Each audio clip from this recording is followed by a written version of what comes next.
everybody. Thank you so much for joining us for National NSSLHA's Office Hours SLP Grad School Student Panel. National NSSLHA's Office Hours is a live event series that's designed to bring students and professionals together to talk about topics that are relevant and important to current students. My name is Kennedy Wilkins, and I serve as National NSSLHA's Vice President for Programming and Speech-Language Pathology, and I'm a second-year SLP grad student at the University of North Carolina at Chapel Hill. I would like to introduce you guys to our moderator for tonight and my executive council partner, Katie. Kennedy, my name is Katie Kingsbury, and I serve as National NSSLHA's Vice President for Programming in Audiology. I'm a second-year audiology student at the University of Iowa, and so tonight I'll monitor any questions throughout the evening you ask, and which should be done in the Q&A box. So it'll either be at the bottom or in that More section of your Zoom, so please make sure to use that this evening. Awesome. Thanks, Katie. So at National NSSLHA, we understand that entering graduate school can be overwhelming due to new schedules, moving somewhere new, clinical rotations, even imposter syndrome. There's all the things. So National NSSLHA wanted to offer a way for students who are either thinking about applying or entering graduate school to just seek advice from current students. So during tonight's office hours, we're going to hear from SLP graduate students from different programs who are all experienced in either clinical rotations, research, navigating this new chapter of life, and everything in between. Although we have developed questions for the panelists, this event is meant to be open discussion, so please ask questions via that Q&A chat box that Katie mentioned below. You can find that in your Zoom bar. So feel free to add comments via the chat, and the chat is where we will post any relevant links for tonight. We're fortunate to have a panel of students who took time out of their very busy schedules to help us prepare you to know more about taking those next steps in your future career. And with that, I would like to introduce our panel of graduate students. So I want to ask each panelist to introduce themselves, tell us where they go to school, when they graduate, and what made them choose speech-language pathology. With that, Ryan, will you get us started? Sure, thanks, Kennedy. So I'm Ryan. Hey, everyone. I'm currently a student at UNC Chapel Hill in my second year, so I graduate next spring. My background is specifically in like singing and classical voice. I actually have my doctorate in vocal performance, and that's kind of what got me interested in voice disorders. I took my prerequisites at Arizona State University, and like I said, I now go to UNC Chapel Hill. Awesome. Thanks, Ryan. Carla, will you go next? Yeah, of course. So my name is Carla. I'm a second-year SLP graduate student at DePaul University in Chicago, Illinois. I'm set to graduate in June 2025. I chose speech-language pathology because I think it perfectly aligned with my passion for understanding the brain, its role of communication. I think I've always been fascinated by how, our brain produces language. And this field really allowed me to explore this interest with making an impact on everyone's life who needs that communication. Perfect. Thank you. We're so happy to have you tonight. Haley, why don't you go next? Hi, it's nice to be here with you all tonight. My name is Haley Browning. I'm a second-year graduate student at Miami University, so I will graduate in May of this year. For me, speech was kind of the perfect combination of the medical profession and the teaching profession, which is kind of how I landed in speech.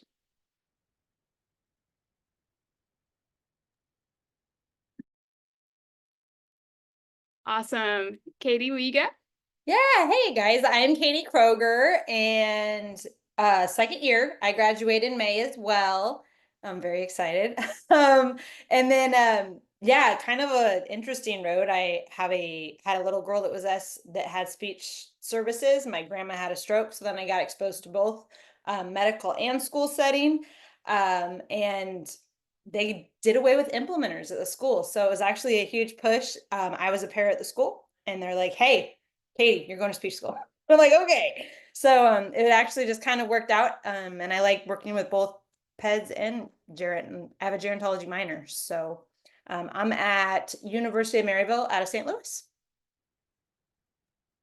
Awesome. We're so happy to have you tonight. Jane, what about you? Hi, my name is Jane Wilson. I go to Gannon University in Ruskin, and I'm a second year speech language pathology graduate student. And what made me go into the speech pathology field was I had a completely different major. I was a microbiology major. I got that degree, and then I wanted to be a doctor. Actually, I just that path wasn't for me. And then I said, well, now what? So I went into the list of undergraduate courses, and then that led to a degree in speech language pathology.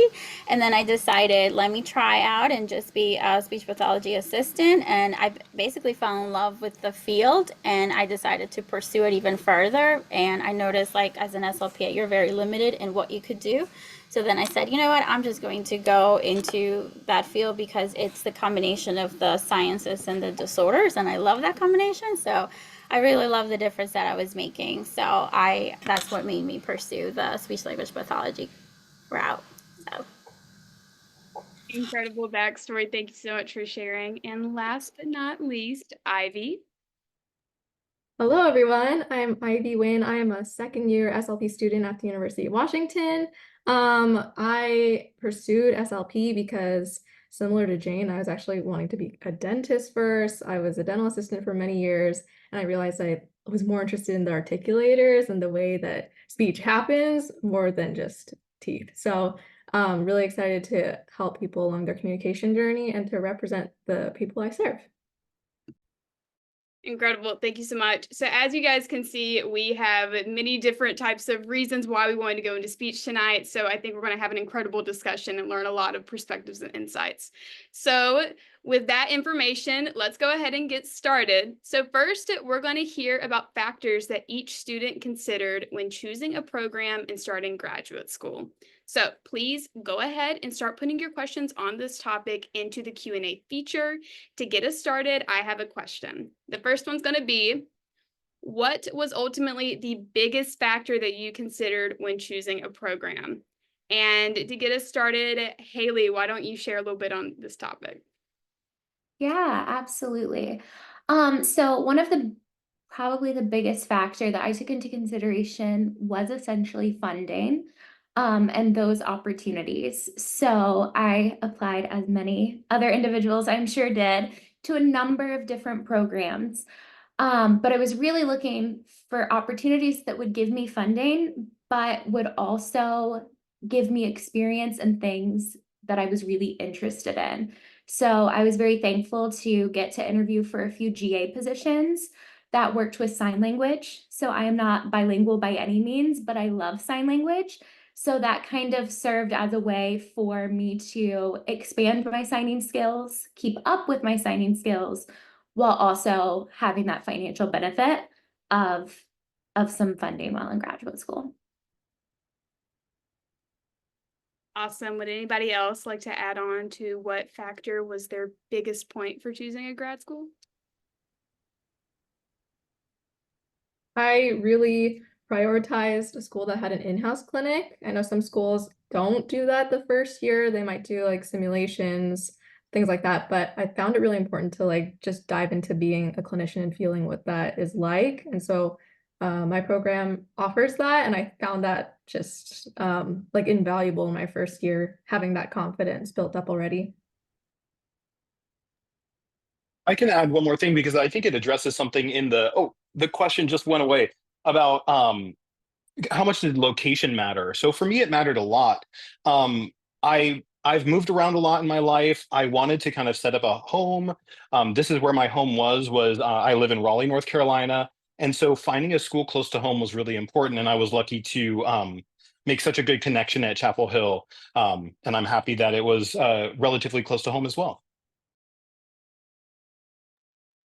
Yeah, I'm going to add on to Ryan's point. I also chose Chapel Hill because it was close to home and it offered the research opportunities and clinical placements that I felt best fit what I was prioritizing for grad school. So yeah, there's a lot of different factors that can add into it for sure. With that, Katie, are there any questions that we have going into Q&A right now?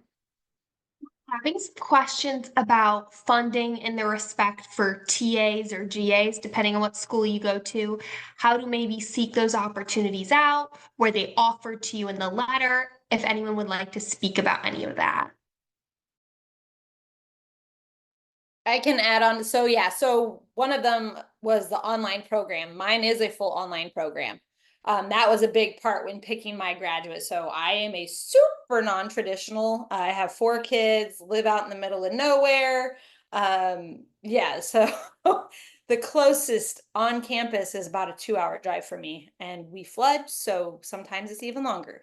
So really look for those ones that are a full online. There's some that are kind of that say they're online, but then you still have to go there for like 16 weeks. That's not conducive if you have a lot of kids. So really there are programs out there that are fully online, but you also need to advocate for yourself and try to have your location set up. We've run into a lot of students in my cohort that they still don't have placements because it's really hard. Because a lot of locations, when you're doing your externships, they're already in bed with another college. So you need to make sure that's something you need to find out too when you're applying for your graduate schools. Like, do I need to find my locations? Will you find my externship locations if you're doing an online program?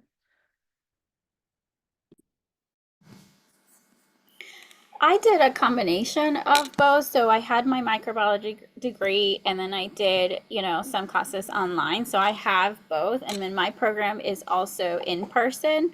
So what I really love about that, and I'm actually a single mom too, so I balance my kiddo. But what I really loved about the in-person for me in my program is that you do get to see the professors live. You get to go to their office hours. You get that interaction, that personal connection that maybe you will or will not. It all depends on the program. But that was one of the major factors that I decided to do in person as opposed to online, because I did already do the online courses and I could see the difference, that it was just a lot easier for me and it was closer to home as well, which made a big difference. And one more thing I wanted to add, for my program, the clinical coordinator finds our placements for us. So that was really good. Yeah, I can actually add on to that as well. In my clinic, the program director, they're the ones who kind of coordinate like our externships. We do have like an in-house clinic as well, but for those externships, they're the ones who like arrange that. So I think that's like a weight off my shoulders, because I know it can be a little complicated with going out and like looking for your externships. So yeah, and I think another thing that was left out was, I think the faculty had a huge role in my decision. Like just make sure to like research who your professors are going to be, who your supervisors are going to be, and like what research they're engaged in, and perhaps like they align with your interests, because I think that had a huge role to do with me choosing my program. Mission statement too, when you're looking at them, like she said, like you really need to be passionate about their mission statement too, because a lot of their courses are going to coincide with that mission statement. So like University of Maryville is huge on like cultural awareness, inclusion, a lot of that. So you're going to have lots of coursework and lots of papers to write. So you really have to be passionate to be able to write about that stuff and be on board with that train of thought that they're teaching. Yes, incredible insights. I agree with absolutely everyone so far. I do want to focus the attention on something that was dropped in the chat for just a second. So ASHA Ed Find is a really great resource for trying to find programs. I used it when I was applying to grad school, and basically what it does is it kind of helps, like Katie and everyone else was saying, it gives those mission statements and kind of what each program is about. So if you know going in that there's something specific that you're looking for, you can use ASHA Ed Find to help find which programs may fit your needs. So I highly recommend that as someone that has used it firsthand. With that, Katie, what do we have now from the Q&A? We're seeing a lot of questions about any advice you guys would have in the application process of graduate school, whether that be letters of recommendations, maybe kind of your big thought, your big takeaway. I know it's been a few years. Luckily for all of us, we've gotten that done. But a lot of our students are now in that process of applying for grad school, so that busy fall season. So what advice would you have for them? Yeah, I can go. So I think the best piece of advice that I could give everyone who's applying was the advice that I got, and it was to be authentic in your personal statement. And during interviews, I know it's like extremely tempting to say what you think the admissions committee wants to hear, but I think the programs are really looking for people who are just genuine and passionate about this field. a huge piece of advice to me was, if you've worked in customer service, put that on your resume. You know, like the admissions committee wants to see that you're good with people, because speech language pathology is all about communication. So, they want to make sure you're able to, communicate with others. They want to know why you're unique and those experiences that you've had. I think another piece of advice is to stay organized. I know with SIDCAS, there's like different dates per programs. So I would just say to make sure you're following each program's like specific requirements. It helped me really just die down the stress.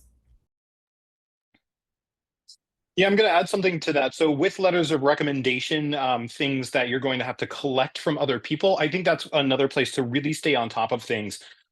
Ask the professors, ask your colleagues who are going to write these letters for you early, follow up with them often, not too often, but often enough to, make sure that they're on top of it, whether they need more information from you, just so you have those pieces at the very end all together. And that you're not stressing about it at the very end. I think with letters of rec too, it can be helpful to, of course, ask someone that you've already built rapport with, but then also when you're asking them, you can say, I think you can attest to my skills in this area, or my participation in class, things like that, so that they can be like, yeah, I did notice you did that, and I'd be really happy to write you that letter. I think it's important to don't underestimate volunteer hours. If you're any committee or anything like that, like, theater board, park board, whatever it is, or even just the smaller things like through that collaboration piece with some of those volunteer hours should never be underestimated. And then there is a part in the SIDCAS that says for that recommendation letters, basically that you're going to send it in blind. That says a lot when you say you don't want to review their letter of recommendation. So I highly suggest clicking that little box that says, I do not need to view their letter of recommendation. It shows you're confident in who you chose and what your abilities are.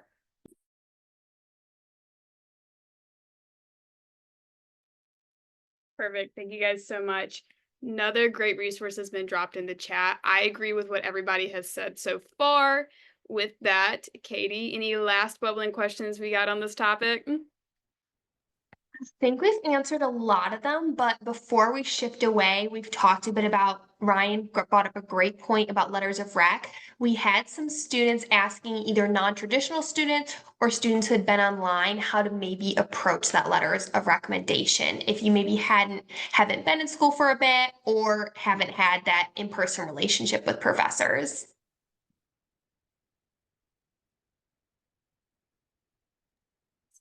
I'll hop back in here, I guess. So I did my prereqs. So my degree is in music. My prereqs were done online, so I didn't have any in-person interactions, but I tried to attend online office hours when possible. I tried to kind of make that face-to-face contact with, I think it was at the time, 2 professors who were teaching. I used a third from my professional field. And so I think you can use a combination. However, I think these letters can be used to kind of be part of your story too, right?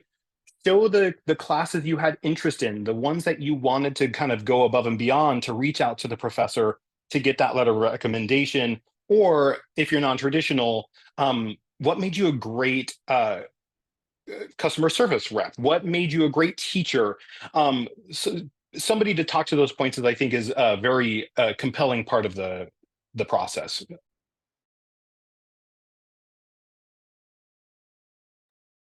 Yes, I totally agree.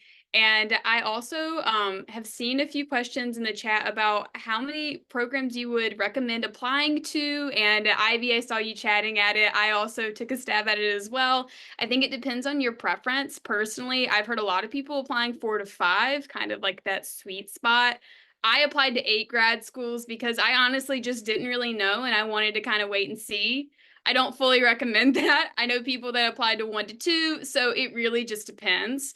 But with that, we have one last question in this section before we move on, and I'm going to open this up to anybody on the floor tonight. And here it is.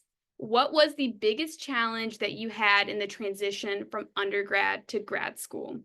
to get us started, I'm going to popcorn over to Carla. Yeah, of course. So I think the biggest challenge for me was just the sudden shifts in expectations. I think in undergrad, some of us could get away with like studying the night before or, doing assignments last minute. But grad school definitely requires much more discipline. Just balancing clinic work with academic deadlines was extremely overwhelming at first. And I had to learn how to manage my time better. So one of the hardest things for me was just, adjusting to that emotional side of clinical work. You're not just working with textbooks anymore. These are like real people, we're having these practices on our own clients. So yeah, but just say that was a huge shift for me. I completely agree. And I was going to say something similar, which is like, it's no longer about you, it's about the people that you serve. It's not like you can't really screw off anymore. Like you got to put the work in because you're working with people who need your help. So that's super important. Also, I'm spending a lot of time on campus now. I used to not spend as much time on campus, but sometimes I have class in the mornings and then I have night classes too that end at like 7. So I might be on campus the entire day. So it's about prepping snacks and lunch. And, I also get to socialize during that time, but a lot of blocking out time to get things done. I think the other thing I wanted to add is also just being able to be really good at time management and holding yourself accountable in grad school. The professors they're going to check on you, but there's a lot more expected of you to perform like your assignments or complete, your exam. So it's more about just getting those things done and checking things off and also rewarding yourself when you're done with your exams and things like that, so that that at the end of your very rigorous homework and studying, you do have something to look forward to so that you don't burn out. I think that is the biggest difference with undergrad and grad school, that there's just so much more that you have to learn quickly and be able to meet your competencies. Yeah, off of that, I would just like to add that one of my biggest transitions was just learning to give myself grace. And I think that was a much harder transition than I ever expected. So like for a lot of us going into the field, there is that stereotype in speech that a lot of us are very type A individuals and we did well in school and we all followed that kind of timeline. Whether you are a traditional student or not, somewhere that organization and that helpful nature of wanting to be in a helping profession, that's ingrained, I think, in a lot of us. And with that, often grace doesn't come easy with it because we want to get a 100 on the test and we want to do the best for our clients, and all of that is great. But to take that transition from undergrad to grad school, to know like there's going to be times that you don't know the answer. You're probably going to have to remediate a few different exams and assignments. There's going to be times that you have to learn that you might miss a few questions, but your client session might go better because you took the time to put the person first and put school on the back. And for a lot of us, we've probably never put school on the back burner. Schools probably came first for a lot of us. So to learn that sometimes you have to put the studying back and think about that person, and those, especially if you have an in-house clinic, you're seeing real kids and real adults that you are helping. Sometimes that type A perfectionist with your personal schoolwork does have to come second. And that took a lot of grace and a lot of transition personally. Yeah, absolutely. I'm going to leave this section of tonight with one quote that I heard a lot last year when I first started grad school, and that is, get comfortable with the uncomfortable. And I mean, yeah, as the head nods, you can tell you are going to constantly be thrown in situations that you're not used to. And like everyone's saying, it takes grace. It takes those moments in which you can just say, you know what, I'm proud of myself. Even if today didn't go the day like how I thought it did, I did my best. And that is the advice that I would give. And one of the hardest things about the transition was getting used to those periods of learning and growing and getting out of your comfort zone. So thank you guys so much for that. Moving to the next section, now we're going to talk a little bit about work-life balance, which I think we're transitioning very well into. So with that, we're going to have a few questions to get us started, but please go ahead and start putting any questions into the Q&A chat so Katie and I can monitor them and then ask them live, okay? So with that, I want to ask a broad question. Please, anyone on the panel, feel free to give your input, but I want you guys to describe what a typical day looks like for you during the academic year in your program. I'm going to get us started with Ivy on this one. Okay, let's see. So I wake up sometimes around like 6:30 or 7:30, depending on the day. My schedule changes like pretty much every day though. Get dressed, get ready, eat breakfast, pack my water bottle, pack my lunch, and then go to clinic. It's either like I have clinic or classes throughout 8 to 5 is pretty much like my timeline. And throughout that time, I'll like have homework to do. I'll take my National NSSLHA meetings, things like that. Like, and I also work. Oh dear, that's something that I'll have to talk about soon. But yeah, I have 2 jobs, so I kind of sprinkle that throughout the day too. Then I come home, I take a nap. I take a nap every day. I need it. And then either make dinner or prepare lunch or something for tomorrow, go to sleep, maybe play some video games, do it all again the next day.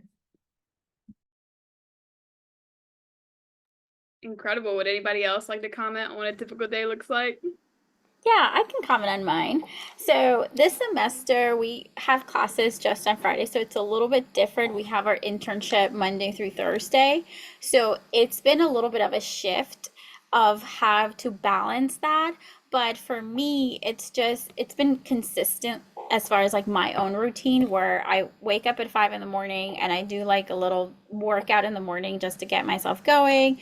Then I get ready. So I have like a little morning routine. And when I have my son, because I only have him like 50% of the time, then I get him ready to school. And then I'm heading to my internship.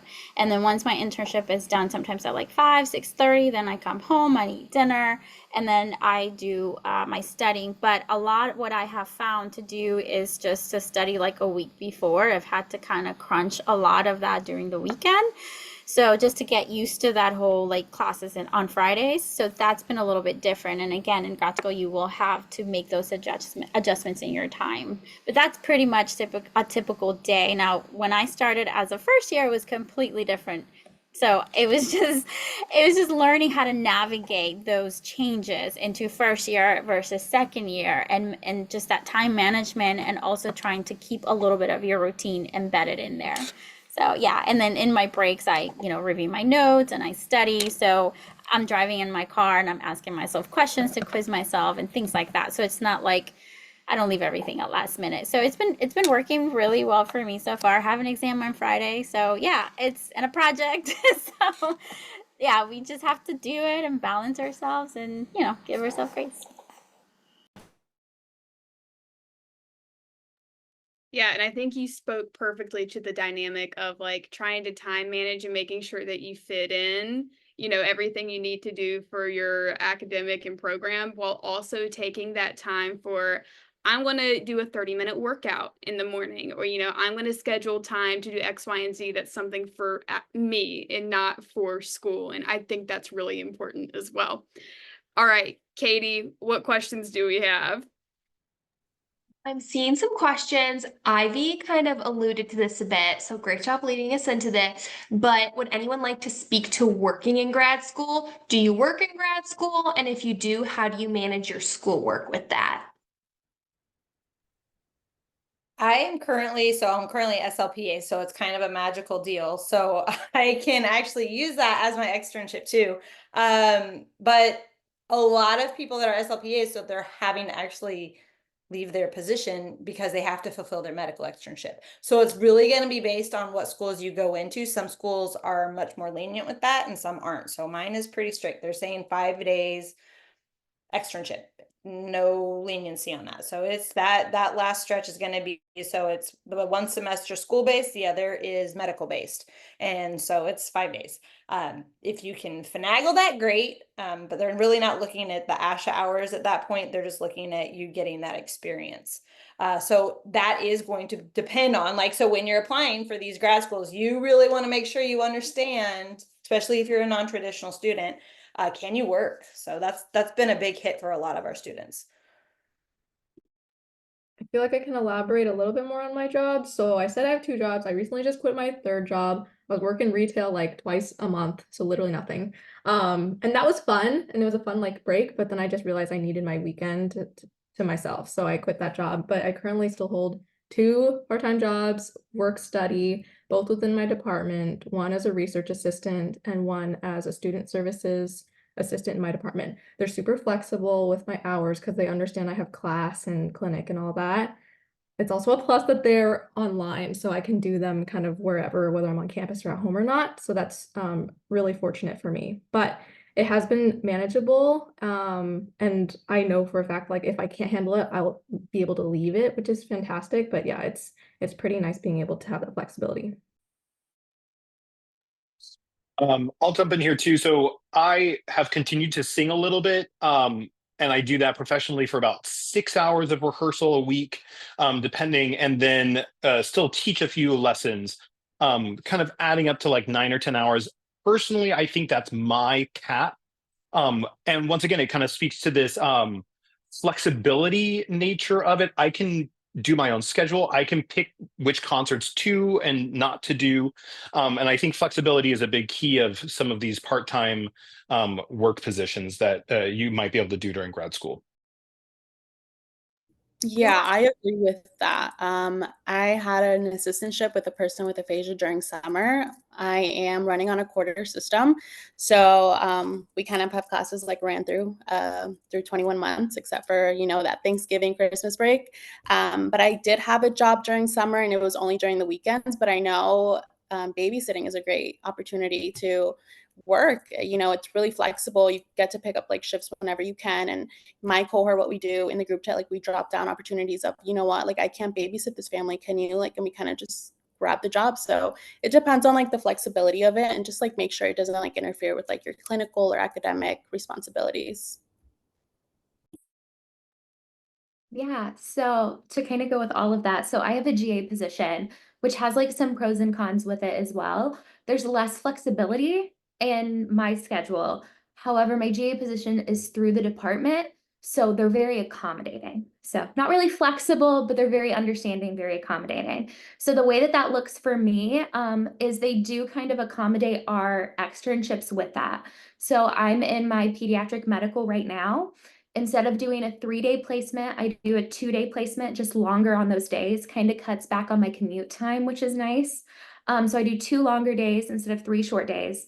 And then in the spring, we'll student teach. Instead of having a 5-day placement, I'll have a 4-day placement. So that's true for any of our students in my cohort. If you're writing a thesis, you get that option. If you're a GA, you get that option. So I'm actually doing both. I'm writing a thesis and a GA. Which they were very supportive of and have been very helpful in accommodating that. So I was actually going 3 days a week and my supervisor just helped me switch to 2 this week.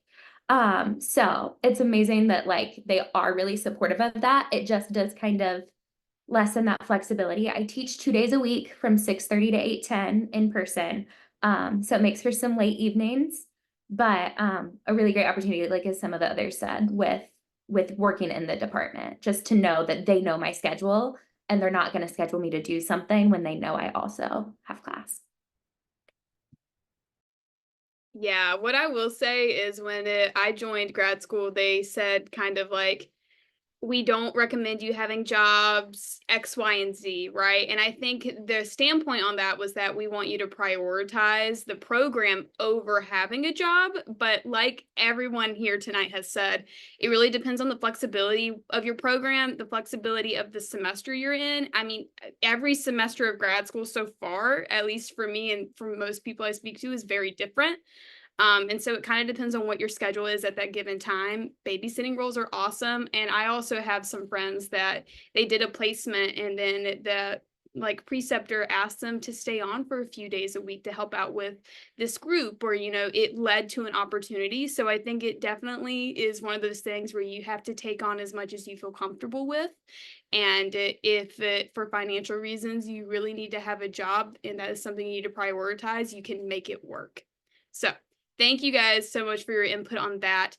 The next question that I want to ask is, do you have any time management tips for either the non-traditional students managing a family or those that really just have a lot of other things going on for responsibilities while balancing that type of academic and clinical setting? Would anybody like to get us started? I can kick that off. People think I'm insane. So I run a farm, have 4 kids, and have what's called helium hand. So I volunteer for everything. Anyways, front load. Know what your schedule is. Look at that syllabus. If you know you've got big, which we all love, group assignments, get with that cohort and get that going. Like, hey, we're doing this. I don't want to be doing this the week before it's due. Front load your stuff as much as possible. And mental health, like that's huge. Like you have to be able to do stuff for you. So you have to figure out that don't procrastinate, really. If you can get away with not procrastinating and just having your system, those discussion boards, knocking them out, things of that nature. And again, I'm online, so it's a lot different than on campus, but I'm able to do a lot more of that. So that's my biggest thing is look at your stuff and front load if you can. I think those are awesome recommendations. Second, that sort of front load your schedule, make sure you're getting all of that stuff done. I also find it helpful to kind of keep some tasks that I can do that are like in part of my fun time. So like if I'm watching some sports or something and I need to catch up on emails, or I need to do sometimes like discussion boards where it's not quite as in-depth thinking, I'll keep some of those so that I can do them on the weekends where I don't have as much pressure to get some stuff done. And so that I can set, kind of have that middle ground of it's not always going to be fun. It's not always going to be work, but I can kind of get those things done at the same time.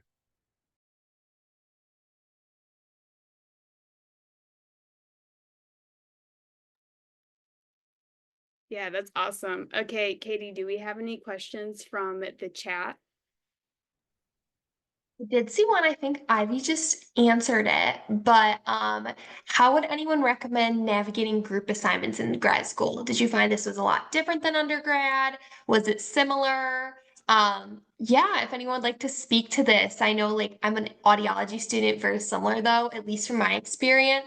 I felt like it was almost better than undergrad because there's a certain level of buy-in. Like we all want to be here, we all want to do well for the people we care about. But if anyone would like to speak to that, how it's either different, similar, how you make it work, we'd love to hear from you.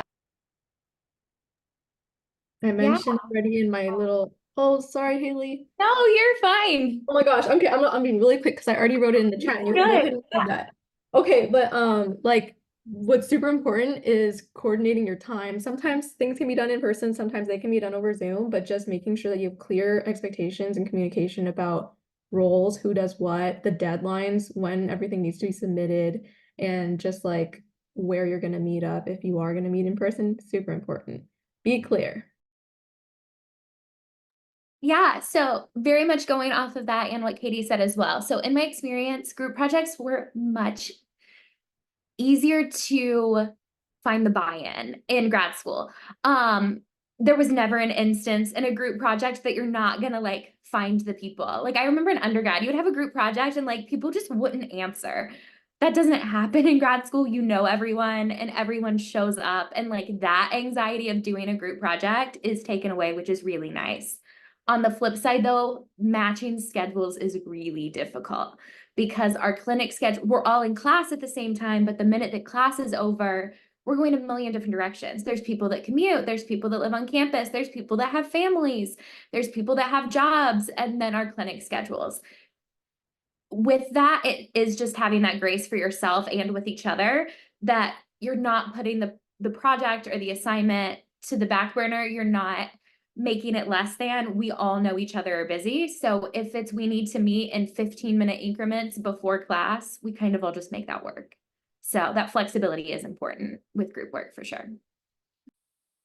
For online people with group work, you're in different time zones, so that's always fun. I had literally, I don't know how they did the grouping, but I had 4. We were all different time zones. I was up till 2 a.m. to meet everybody. So you just always keep that into account when you're doing that stuff. When you're looking at those, they'll give you like an outline on those group assignments, like you know what you're doing, and like she said, you know your cohort, like you're in it to win it. And so, you know, you really want to build those connections, and then a lot of times they will let you pick who you want in your group. So kind of pick and choose, like create those relationships, especially for online. It's a little bit more difficult, but know your cohort and know who your strengths and weaknesses are with people. So much for sharing on that. So our last question to kind of wrap up this section is, what would you say is your greatest challenge as a grad student? And if maybe Jane, you want to start out answering this question, anyone else can jump in after, but Yeah, I think the biggest challenge in grad school, like I said, is just trying to balance, the new changing schedules from one semester to another. And also, like everybody said, some of you said about like the group projects with the time management and things like that. But I think at the end of the day, I think the biggest advice I would give everybody that is maybe struggling with some of the challenges of grad school is one thing that our professor told us, which I think now looking back as a second year was like, oh my gosh, he was so right, is really like knowing yourself, what you can and cannot do, what can you say yes to, what can you say no to, and don't overfill your plate, and also like take time for yourself. So I think that's the biggest challenge is trying to find time for you to really like have some time to relax. Like for me, I love to sing and I love to figure skate. So after an exam, I go and I figure skate, and that's just my stress relief. Like I love that. But as the first year, it was just trying to learn the ropes of everything. And some days I was like overwhelmed than others because I was just learning the ropes of grad school. Now as the second year, I'm like, oh, okay, this first year classes prepare me. I mean, everything kind of builds up, and as a second year, you have more confidence in yourself with the classes. So I think that things get easier. So I want to encourage everybody that when they're first starting their grad school career, like, yeah, the first couple of semesters are tough because you don't know what's going on, but after a while you get into a routine, you kind of figure out the ropes of professors, then you are in a cohort that you can kind of collaborate with. You're not competing anymore like undergrad. That's another difference. And you're all in, you all kind of just go from there. And I think that's the biggest advice I have, other than, yeah, I mean, there's always going to be challenges, but it's just how you approach them. I think Katie saying that she has helium hand, I was like, oh no, so do I. And that's so real because like in grad school, people are going to be asking you for different things if you want to be a part of a research project or a presentation, or if you want to volunteer in this place or pick up a couple hours doing this or that. And like you have to know, just like Jane said, don't fill up your plate, because then you're going to burn out and then you're going to get sad and you're going to start regretting things. And like the biggest piece of advice I received from my mentor last year was like, you have to ask yourself, are you doing it because you're hoping future Ivy is going to want to do it? Because you don't know how future Ivy is going to be, or future you. So do it. Ask yourself, if you had time right now to do it, would you do it wholeheartedly? And if the answer is no, then maybe assess whether or not you should be taking the opportunity, because you got to look after yourself. I agree. I think coming as someone who wanted to join clubs, be on leadership boards, I think you really have to know yourself. You also don't want to overwhelm yourself with having all these responsibilities. And also like asking for help. Like in undergrad, that was so challenging for me. Like, I don't know. I didn't feel comfortable with asking for help. And like during grad school, like you're not going to know everything, and it's okay to not know everything. You want to ask your supervisors and your professors. So I think that was another challenge of mine was, just shifting from different mindsets from that like academic mindset to like the clinical mindset was really challenging. But yeah, just take care of yourself truly, because, you can't fully care for your clients if you're not okay yourself, So yeah. Yes. I absolutely agree with everything that all of you had said. Thank you so much for sharing your insights. And yeah, it's just one of those things, building boundaries, knowing more about yourself and what you can and can't take on. That's something that when you get to grad school, you kind of are forced to learn a little bit. And it's really challenging, but it's one of those things that pushes you to grow. So with that, we are going to transition into our next topic, which is going to be all about clinical placements. So go ahead, start submitting any questions that you have related to this topic.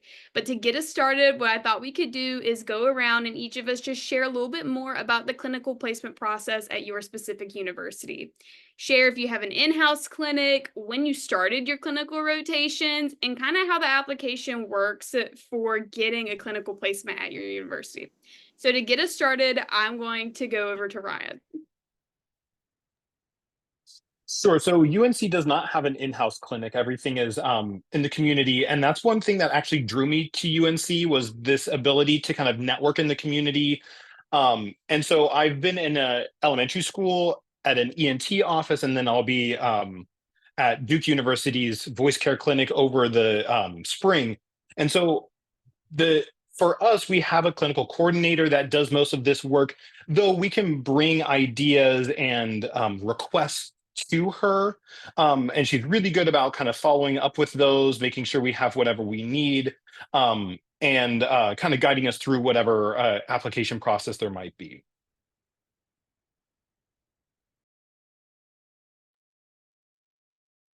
Awesome. Yeah. And just to elaborate a little bit more on that, we started our clinical rotations our second semester of the program. So spring. So I had a full semester of coursework and doing observations and then started. Carla, would you like to go next? Yeah, of course. So I started clinic my second quarter. It was winter quarter. And so I have an in-house clinic. We are a donation-based clinic here in Chicago, and I believe we are the only donation-based clinic for speech and language services here in the city. So we do a total of 4 clinical rotations, 2 adult rotations, and 2 pediatric rotations. So we don't get to choose those. They're kind of random, but I was able to get on the adult neuro team, the voice team, the pediatric team, and I'm currently in my last clinical placement in my in-house clinic for bilingual pediatrics. And then after this quarter, I will be doing my externships, and those are outside of my in-house clinic. It's very different, I would say. I got thrown in my second quarter, and I was nervous. That first quarter, we really focused on learning how to write SOAP notes, learning about counseling these clients, and kind of just learning all about documentation before actually going in and serving our clients. Yeah, I wanted to add real quick. So for my program, one of the things that I liked about it is that so I'm in my second year, but during the first year, it's all curriculum, just classes, and we do have also an in-house clinic as well. But the great thing about my program that I liked is that when you do your clinicals, you do it with a professor on site. So we went to like a school and we did all of our practices. So that kind of builds a little bit of confidence. And then our second year is basically, 2 classes, which I'm currently in that one class. And then everybody is like pediatrics. And then we do adult placements as well, which is really, really nice because a lot of programs may or may not have that. So it's we try, our clinical coordinator tries to get us paired up with those that are interested in like the medical type, speech pathology. And we do that into like our second year, and we have about like 6 clinicals. So we do like the internship, and then we do like our externship. So that's kind of what I liked about it for me personally, because I think it's important to, first like learn, the basics and, the ropes about it, and then go out and just feel more confident to like apply those skills with your professor there, kind of just guiding you through it. And then later you are on your own with a clinical supervisor, whether it be private practice, school system. So we do some pediatrics, and then after that they try to get us, some adult placements.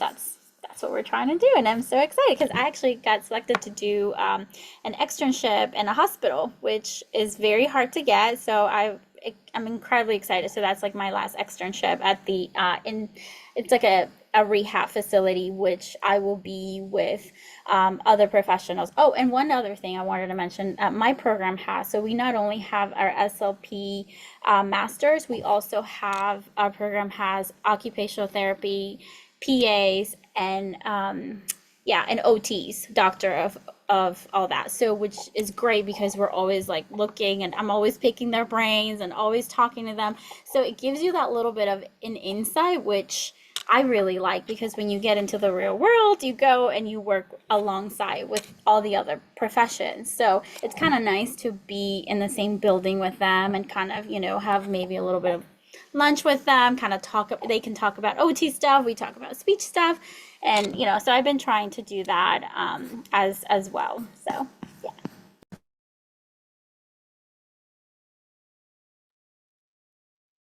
Awesome. Would anybody else like to share kind of what clinical placements look like at their university?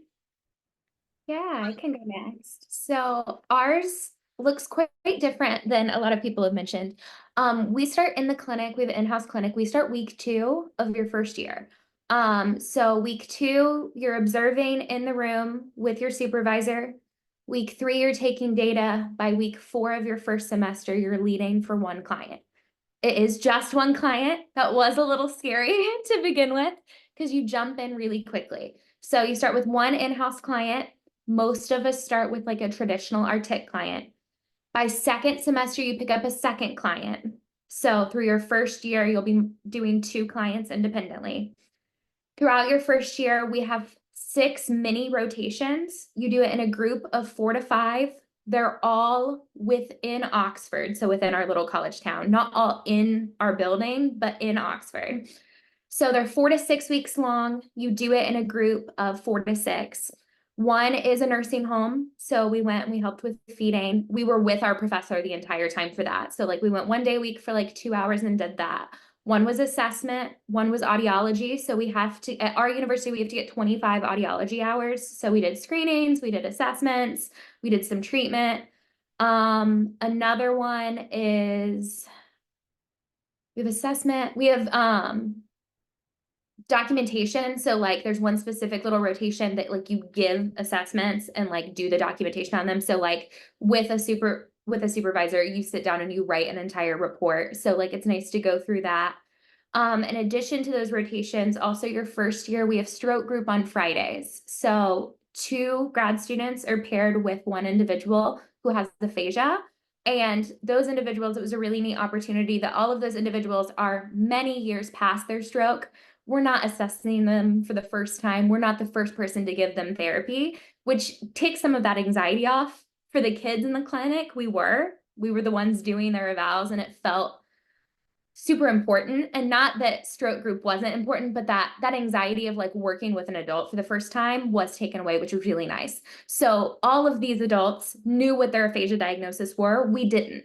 So we evaluated them as if they were brand new when they were just volunteering their time, which was really sweet. So that was on Fridays. We have an adult medical placement during the summer. We did not pick that, but we got to pick like if we wanted to be inpatient or if we wanted to be at a nursing home or if we had a few that did like home health. So I was thankful I got to be inpatient at a hospital in Cincinnati. So that's full-time adult placement in the summer. They front load our adult coursework during our first year. Then we're very peds heavy our second year. So I have classes all day on Wednesday, and then I have one class on Fridays. And then I'm at my placement Tuesday, Thursdays. So it's pediatric medical this semester. That was an interview process. If you wanted to be at one of the major pediatric hospitals, if you're not peds focused, our coordinator would pick that for you. So I went through the application process because I wanted to be at Cincinnati Children's. So that was like a multi-interview process that our coordinator walked us through on how to do. So I'm at the Perlman Center, which is CP, which is really neat this semester. And then we do full-time student teaching in the spring. So it is very fast-tracked. We're a 5-semester program, so it is pretty fast-paced, which is why we start so early in our in-campus clinic to get all those hours in 5 semesters. But kind of like a nice in between of I have a lot of say in where I want to be. Your summer placement doesn't have to be in the state of Ohio. I had friends that live in Chicago that went back to Chicago. I had a friend who just wanted to go to Washington State because she'd never been, and they found a placement for her in Washington State. So like there is a lot of leeway, but it's nice that we have a designated coordinator that kind of helps facilitate all of those options. Sorry, that was a really sporadic answer, but 5 semesters looks a little different than 6, and I didn't realize that until we were put in the clinic on week 2. I'm the same way. So we're 5 semesters, and so we jumped right into teletherapy. So right away, second week, we're teletherapy, your first teletherapy client. You have I started out with a adult, and then I had a child, and then we have our advanced practicum, and that's on location. So advanced practicum, you find your own. You know, it fell for me to be a summer. And then, then you do a school setting and a medical setting. So it is, yeah, it's a lot. It's fast and it's, you know, quick pace, but it's fun. And I really suggest, I do feel like some of our on campus have lost out because they haven't had the teletherapy experience. If we ever have another wonderful thing, it'll be nice to have that skill set in your pocket.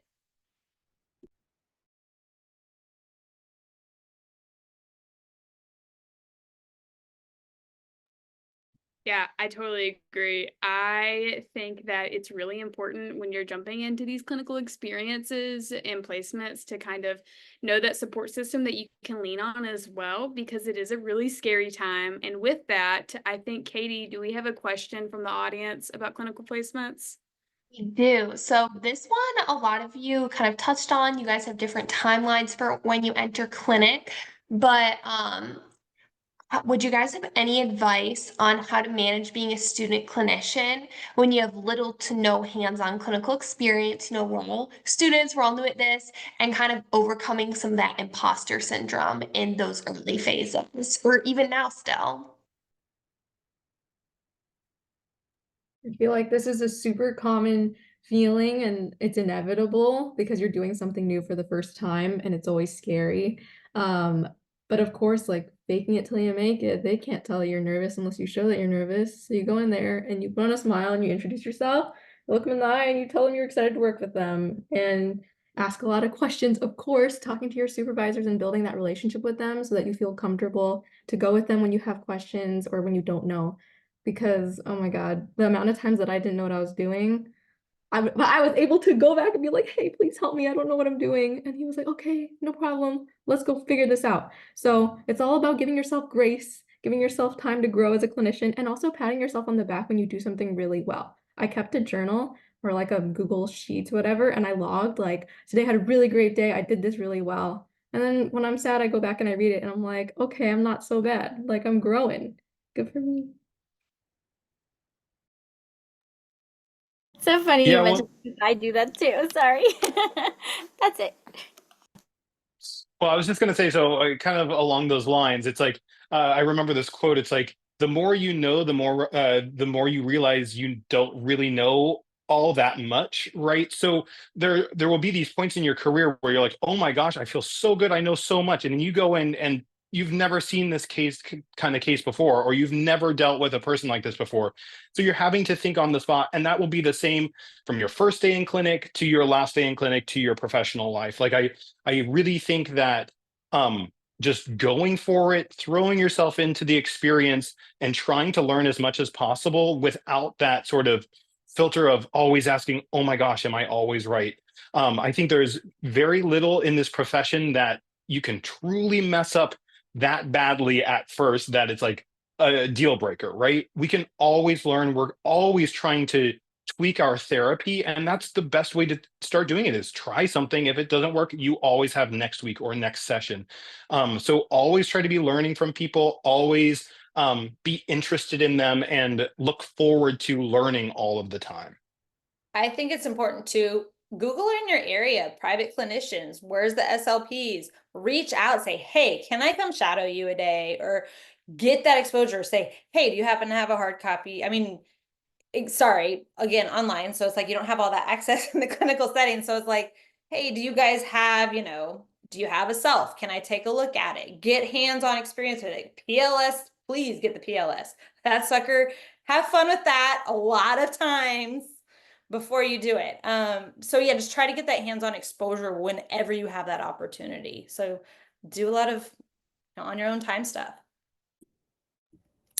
I would also say to stay curious. Like, I feel like our field is always changing. You're not going to always know everything. So ask your supervisor questions, or even then just look back on what you did in your session. What worked with your client? What didn't work? What can I improve? What can I implement? Stuff like that. I think taking feedback from your supervisor is one thing, but really listening to it and like changing what you did and taking in that feedback to be better next session is also very important. And like learning how to take critique. I know that was something that at first was very difficult for me, but you learn like this is your first time doing this. Like, this is your one and only time being a graduate student, and you're always going to be learning. So just really taking that feedback and, like Ivy said, like give yourself some grace, like give yourself a pat on the back, like you're doing great and you're learning. So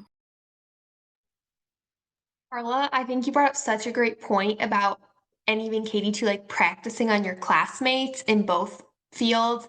Maybe go in and be like, hey, classmate, like, let's do this assessment on each other before you do it with a kid. Like, practicing with classmates, you're there to help each other succeed a lot. It's like you've made it this far. You're not trying to beat each other into the program. I think that's a big transition of like, let's work together to help each other, and even do it on like your boyfriend, your friend, your mom. Like, ask family members, hey, can I practice this skill with you? So then when you get in front of your clinical instructor, maybe you're doing like, you took their feedback, you've implemented it, and they don't expect you to be perfect. So like taking that lesson, I was like, I'm a bad clinician is, and then they like want you to get better for the next client, for your next session. So I would say don't underestimate the value of practicing, even if it feels silly. Yeah, and I think sorry. oh, you're good. I've done an oral mech on literally every single family member of mine. Practice is key. So truly just practice on whoever, like a friend, a classmate, a family member, like, that's how you get practice in. So yeah, take advantage of that. Yeah, and I quickly wanted to share something that came to me. In our class, we actually have these elderly. They come to be actors, and we kind of do our competencies on them.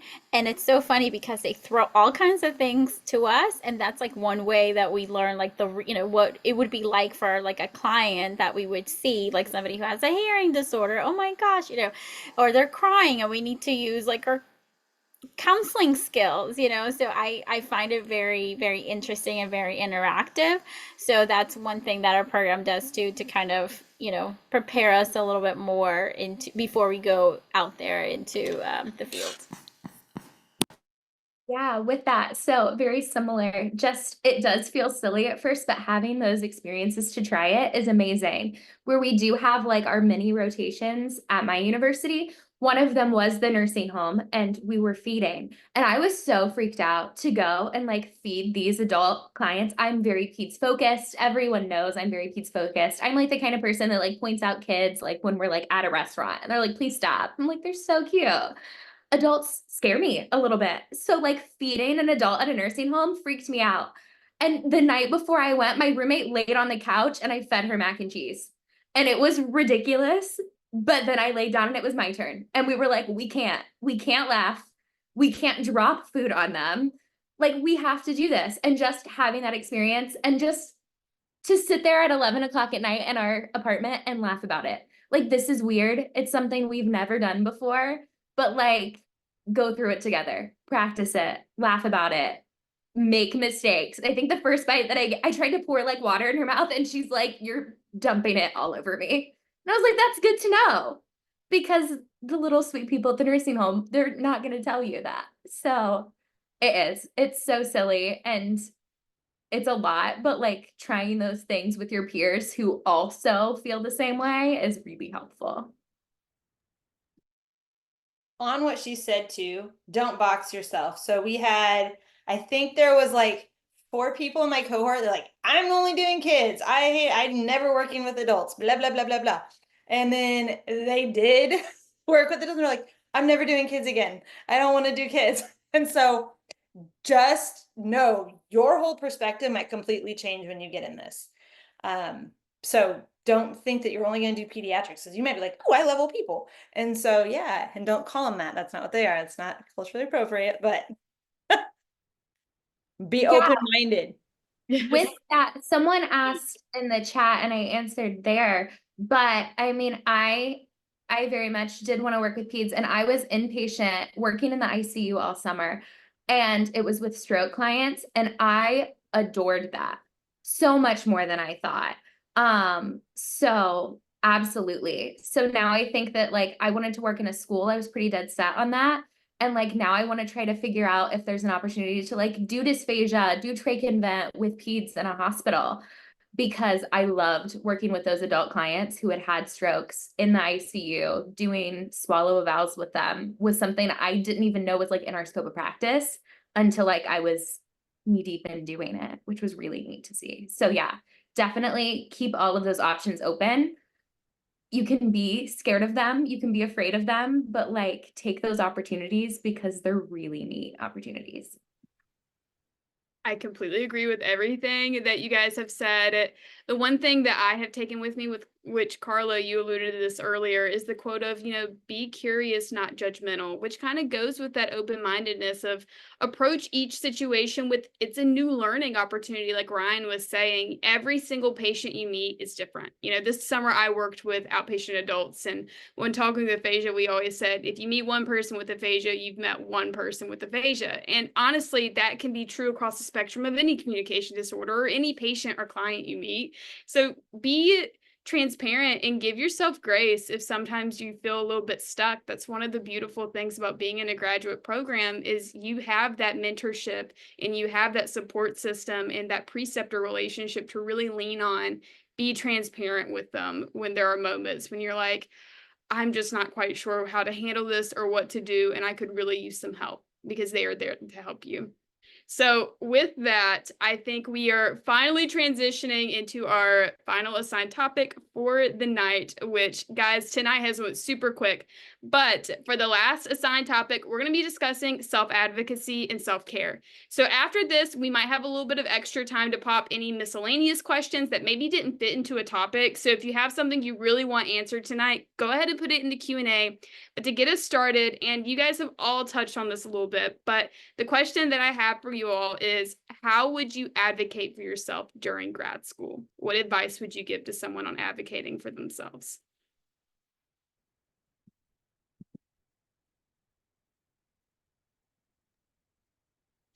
I can hop in here first. So I am a communicator by nature. So I think for myself, it is when I have a question, don't hesitate, right? Reach out to the professor, your clinical coordinator. If you're like, oh my gosh, that externship looks perfect, reach out right away. It's not too early to start that conversation. And so I think that's my number one. It's just make sure you're talking to your faculty. They're there for you. They're there to support you.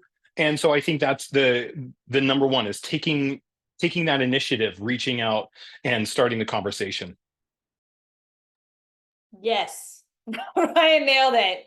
Community, like, I cannot believe how many emails I'll get in 1 week, be like, Katie, would you ask the professor this question? No, you ask the professor the question. You are a grown person. And if you don't have that relationship, they're not going to help you. Like, you need them. Like, there are going to be times where you really need them. And so you need to create the relationship, especially online. Like, it is hard. Like, I am a people person. Like, I like people a lot, and but so it's really hard in this little box to feel like you create that, but you have to find a way. Do Zoom sessions, whatever you need to do, just to build those cohort relationships. That's a huge part of your advocating. And yeah, those professor relationships.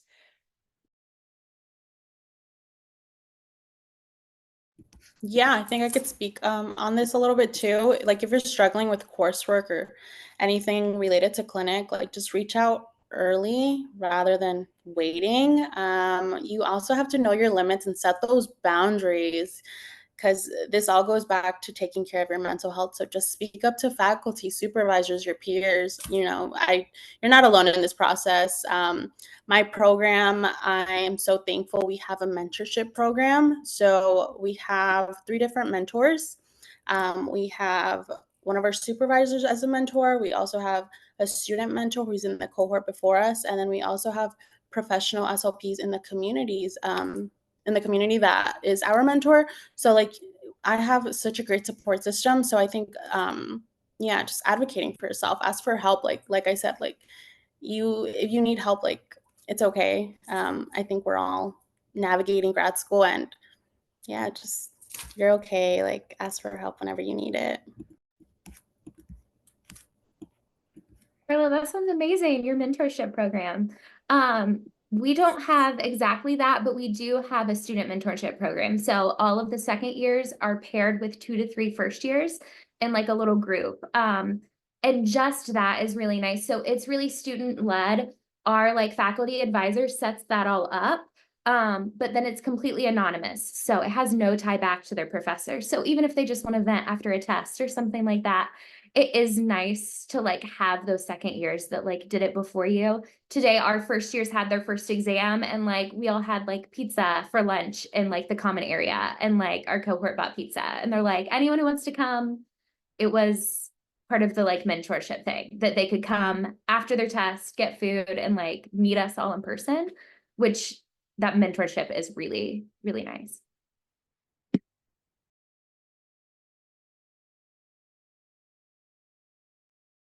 Yes, I definitely agree. Advocating for yourself is hard, but it is something that is really, really necessary to trying to elevate yourself to where you want to be in grad school. And I agree with all of your points of views. With that, Katie, do we have any questions from the audience? You have a question about how would you recommend taking care of your mental health during graduate school? Any tips, resources, advice you have for these current undergrads, or even if you'd like to touch upon taking care of your mental health during application waiting season, either or. I can talk about this because I'm really big on mental health, especially in just your whole entire life, not just in grad school, but in general. But our program has like this thing that's called like timely care. So that's free. It's just a service that, our university put together for those that really need, to go into and talk to somebody, their psychologists and counselors. I would say, counseling is always an option. I've done it myself. It has helped a lot. I've also done like a lot of like life coaching, which really talks you through like goal setting and things like that. And also like for me personally, it's just journaling, Bible verses, positive quote. I think it's really important to kind of get rid of that negativity and really replace it with positivity. And of course, like exercise, boost your endorphins and things like that. And always just, being open-minded and, just realize that, like if you don't get in, let's say in a program that you really like, that you will get in at some point. Because I know it's really competitive out there and it's really hard. And then you think, oh my gosh, I'm not good enough, whatever negativity that comes to your mind. So it's just remembering that, I had a friend that applied to grad school 11 times and she now has a program that she's going to. And I tell her, you're going to be the most amazing SLP because you've gone through the rigor and you finally did it, and she didn't give up. So I think it's just being, just learn about yourself, seek out counseling. Don't ever be afraid to do that. I think it's so important to really take care of your mental health, because grad school does take a lot of, you have to be, you have to study, you have to balance just so much. So I think if you do that and you have, I call it like the mental exercise, it's, it'll set you up for success, and don't be afraid to like go to your friends or family members. There's always help out there for sure. I agree with Jane wholeheartedly. Mental health is so important. Take that coffee break. I mean, it can be the tiniest, most minute thing. Go watch the sunrise. I mean, last night I went out and watched that beautiful full moon. So it's like just those little things. I'm very nature-based. So I go out and ride my horses. So she does her ice skating. It's those little things that release those endorphins. This summer I was insane. I got up at 4:30 every morning and worked out at a gym before I started my day. You got to do that stuff to keep your mental health up. I don't know if this was already, or if this was a part of the question. I can't remember the question now. But if you're in the process of applying, stay off of Reddit, stay off of Grad Cafe. If you've never heard about Grad Cafe, don't even look at it. Don't look it up because it's not good for you. Because comparison is going to steal any joy that you have in your life. So just stay off the internet after you submit anything, and keep your mind free until you receive an email or letter. Yeah, with that and just counseling in general, if you're going through that application process and that's something that has like mentally been hard on you, having the chance to set up counseling during that waiting period is really nice to establish that relationship with a counselor before starting grad school. So that's something I'm really thankful that I did. I was suggested by my family and friends when I was really struggling with that waiting period to get into counseling. So then I started grad school and I was so excited. And then about like 2-3 months in, it got really hard. And I already had that contact. I was able to reach out to the counselor that I talked to during that waiting period. I had already established that relationship, and she was able to set up meetings, and we met like bi-weekly to talk about all the things that come with grad school. So it was really helpful to already have that established, and I wasn't trying to find that resource during grad school. To like already have that contact was really nice.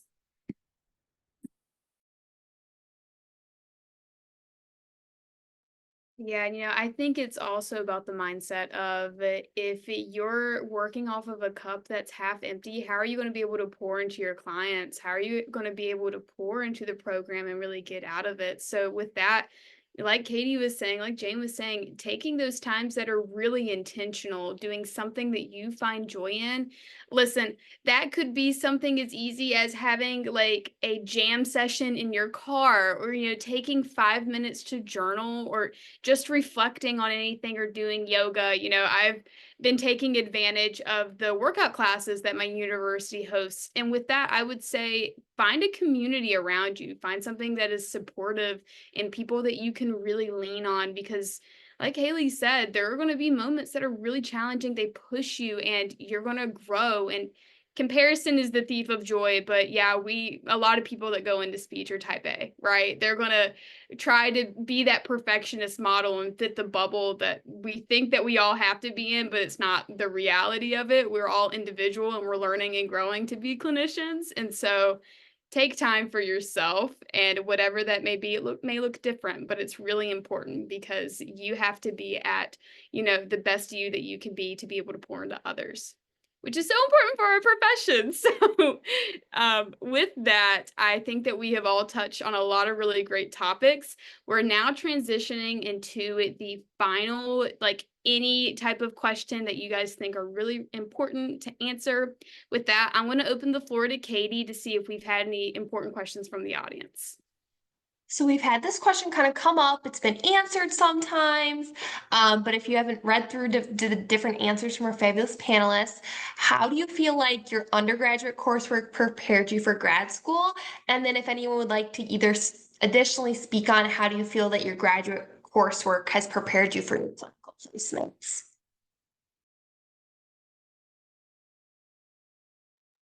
I go to the same master's program I attend the same master's program that I attended my undergrad. Oh my gosh, do you get it? Okay. So I go to UW, and so I have a direct comparison.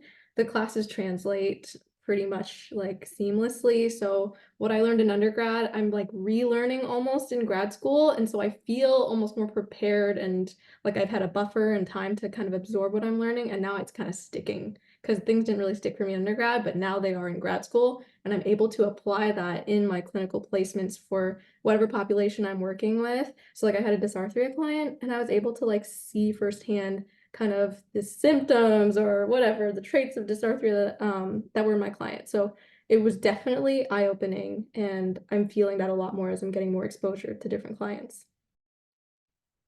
I did the same thing she did. So I transitioned my undergrad. I just like, we're doing this because I'm doing this. And so I went straight in, and the classes as well as the professors translated over.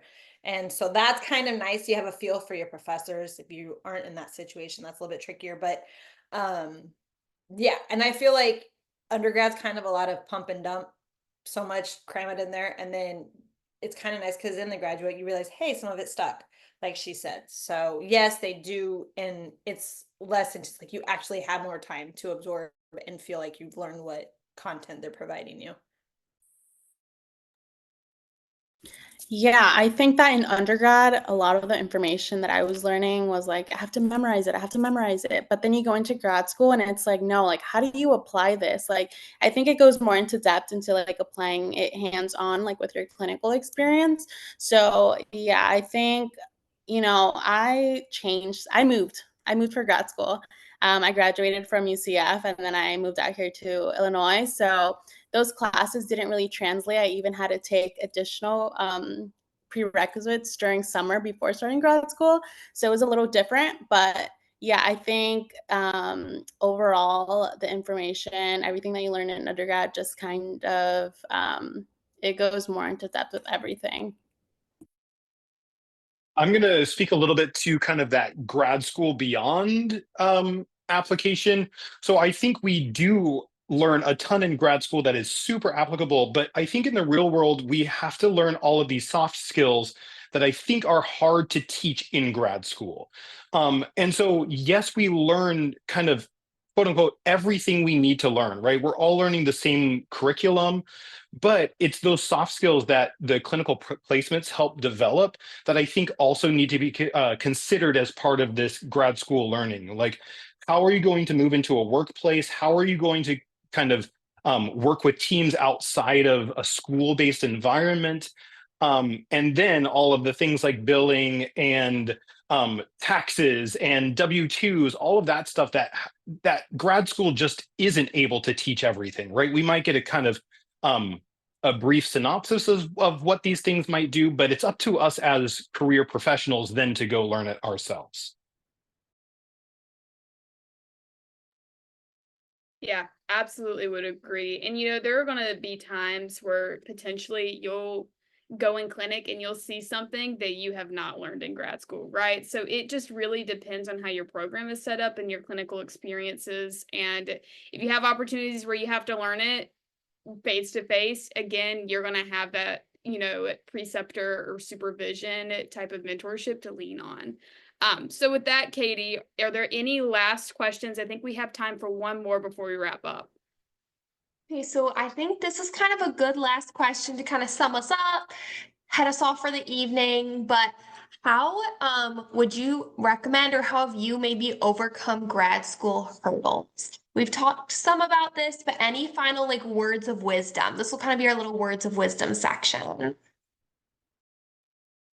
Give your 1-sentence word of wisdom. I'm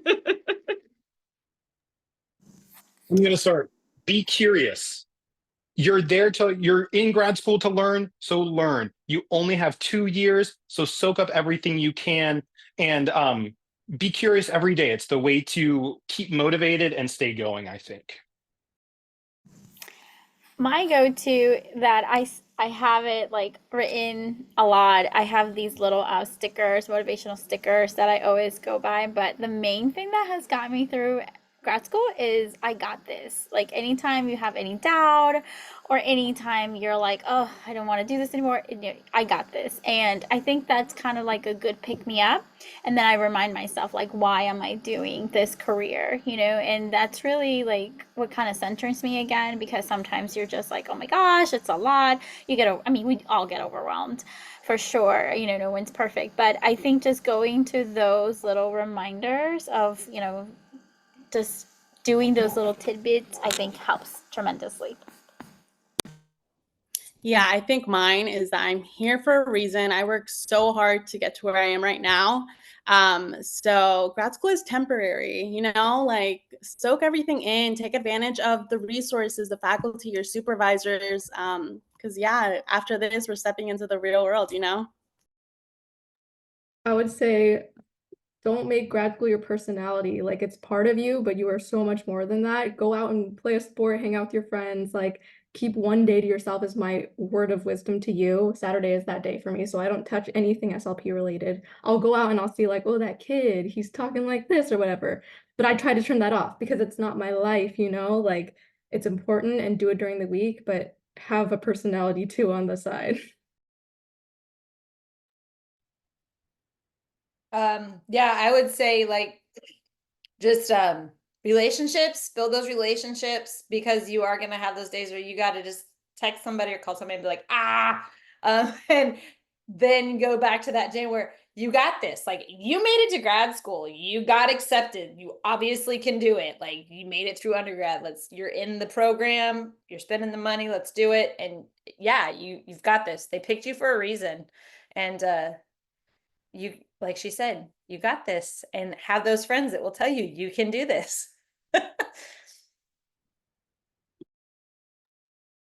Yeah, I think mine would be is just always remember you're doing so much better than you think you are.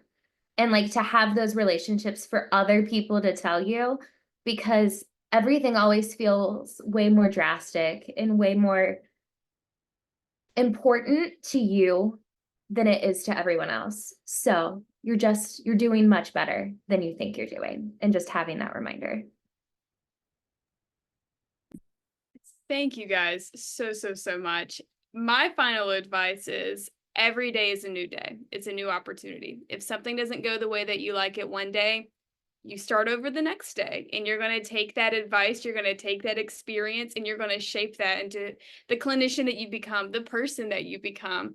Everything happens for a reason, and you're going to end up where you're meant to be, guys. So that is just something to keep in mind, that it is okay to mess up and make mistakes. It's the process of learning and becoming who you were meant to be. So with that, we are going to wrap up our event. I know I personally have learned a lot from the insight that all of the panelists have given tonight in sharing their experiences, and I hope you all feel the same way. So we hope you feel more prepared to enter this field, enter the exciting new steps of going into a graduate school and becoming a speech language pathologist. Our panelists have generously offered to share their contact information in case you would like to follow up with them individually, and we're going to post all that information in just a moment. So we're about to post 2 important links in the chat. One is a quick survey so that you can give us feedback about this event, what you liked, what you didn't like, what you would hope to see in the future. And then we're also going to share in the chat a special link to the NSSLHA blog, which will show you all of the posts that we have related to grad school application processes and people's personal experiences as well. Okay, so with that, we still have some more fall events scheduled for students. So next week, we're going to be having an event for AUD students, and we're also going to be excited for our Praxis kickoff event that is going to be November 13th, as well as our resume workshop event on November 20th. I saw some questions in the Q&A about resumes, so rest assured you can get all of those answered on November 20th. Be sure to sign up. With that, we also want to encourage those of you to attend the virtual grad school fair on October 16th. If you are attending the ASHA convention in Seattle, there will also be an in-person graduate school fair as well there. Important things, Fall Student Advocacy Day is next month, so please start planning to take action on student debt and other topics. It's important to advocate even as a student. You can make such a difference. Also, we are excited to offer NSSLHA programming at the ASHA convention in Seattle this December from the 4th to the 7th, and we really hope that you all can join us. So, we want to remind you of the benefits gained when you join National NSSLHA. The 2025 membership just recently opened earlier this month, and as undergraduates, members are eligible for cash awards, giveaways, scholarships, and you can even apply for the national level student leadership opportunities, such as Katie and I for the Vice President of Programming. You're also going to get journal access as well as discounted convention registration, and you can join those special interest groups with a discount. So lots of great opportunities, guys. For those of you in graduate school or planning for it. The convergent discount helps you save $250 off of ASHA certification and membership fees as long as you hold National NSSLHA membership for the last 2 years of your master's or doctoral program and apply by the deadline. So for SLP grad students, both of the years that you're in grad school, unless you're in a 3-year program. There's gonna be more information in the chat. So in September, if you're interested in National NSSLHA membership but are facing challenges with obtaining it, consider applying for our member scholarship.